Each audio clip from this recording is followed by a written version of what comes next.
శ్రీశైలం వెళ్తే ఆవిడ ఏముంటుందని మోటరైడ్ బ్లాగర్ అంట, అంటే మోటార్ రైడ్ చేస్తూ బ్లాగింగ్ చేసుకుంటారు. మన శ్రీశైలం వెళ్తే అక్కడ రూమ్ ఇవ్వలేదు. ఎందుకు ఇవ్వట్లేదు? మేము ఆడపిల్లలకి, ఒంటరి ఆడపిల్లలకి ఇవ్వము. ఆవిడ పోలీస్ స్టేషన్కి వెళ్తే ఎందుకు ఇవ్వరు మాకంటే, మేము అంతే, ఇది పాలసీ ఇక్కడ, మేము ఇవ్వడం అని చెప్పాము. అది నా దృష్టిలోకి వచ్చింది. అది చాలామంది సామాజిక మాధ్యమాల్లో మీరు ఒక ఆడపిల్లకి మీరు అలా ఇవ్వరు అది అని చెప్పి మాట్లాడుతూ, నేను ఆ అమ్మాయిని మళ్ళీ మన ఆఫీస్ ద్వారా పిలిపించి మన కనకదుర్గమ్మ గుడి దగ్గర నుంచి తిరుపతి దర్శనం చేయించి మన శ్రీశైలం మల్లన్న దర్శనం చేసి పంపించాను.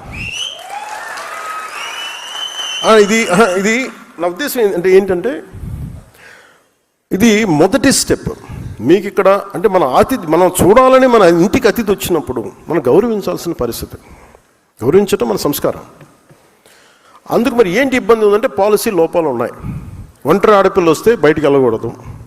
ఇంకా ఒక భయపెట్టే సమాజం అది. ఒంటరి ఆడపిల్ల వస్తే అనుమానాస్పదంగా చూస్తారా? ఇలాంటి మానుకోవాలి. దానికి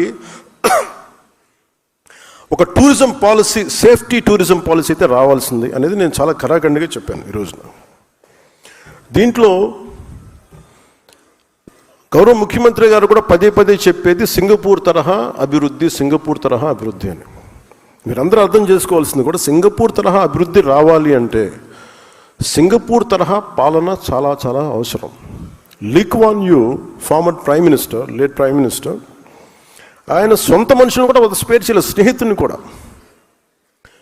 అండ్ కేనింగ్ ఉంది ఈ రోజుకి తప్పు చేస్తే ఒక కేనింగ్ పనిష్మెంట్ ఉంది. ఇంకా బ్రిటిష్ వాడు వదిలేసిన పనిష్మెంట్ పోలేదు, ఇంకా ఉంది.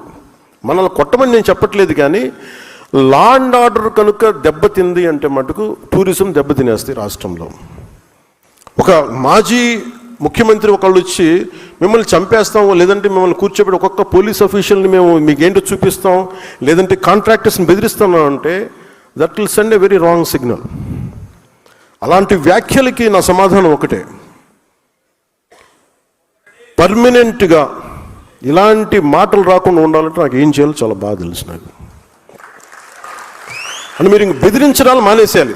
వైసీపీ నాయకులకు మీరు బెదిరించడం మానేసేయండి. ఇంకా మీరు ప్రజాస్వామ్య వ్యవస్థలు, ప్రజాస్వామ్య పార్లమెంటరీ భాషకి మీరు రండి. ఇంకా మీరు బెదిరించడం మానేయాలి. అలాగే ఎవరన్నా అధికారులు కానీ ప్రజల్లో కానీ ఎవరన్నా ఉంటే ఒకవేళ వాళ్ళు వచ్చేస్తారేమో, అప్పుడు ఏంటి? అలాంటి పరిస్థితులు రావు.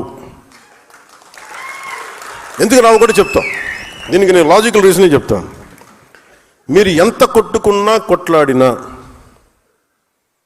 మీ ఓట్ శాతం సర్టన్, అది తగ్గుద్దా పెరుగుద్దా మీరు కాబట్టి ఇంకొకరికి వెళ్తుంది ఆ పార్టీ, ఆ ఓట్ బ్యాంక్.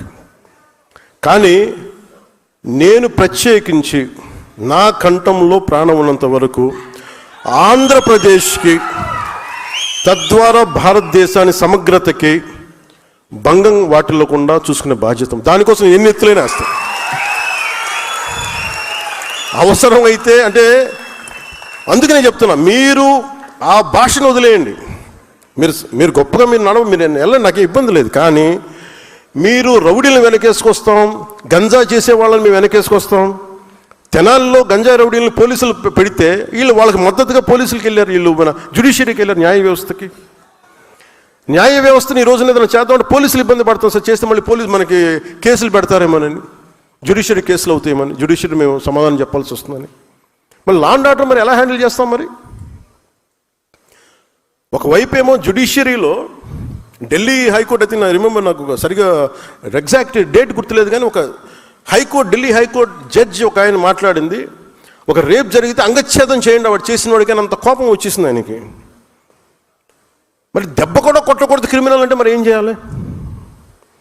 తప్పు చేసిన వాడిని దెబ్బ కూడా కొట్టకూడదు అంటే మనం చేసుకునే క్రిమినాలిటీ ఎక్కడ ఆగుతుంది?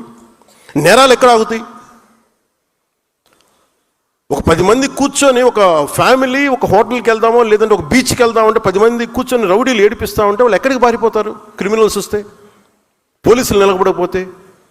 అందుకని మీరు పదవి బాధ్యతలో ముఖ్యంది లా అండ్ ఆర్డర్ చాలా చాలా బలంగా ఉంటుంది. మీ స్థాయిలో మీకు కనిపిస్తే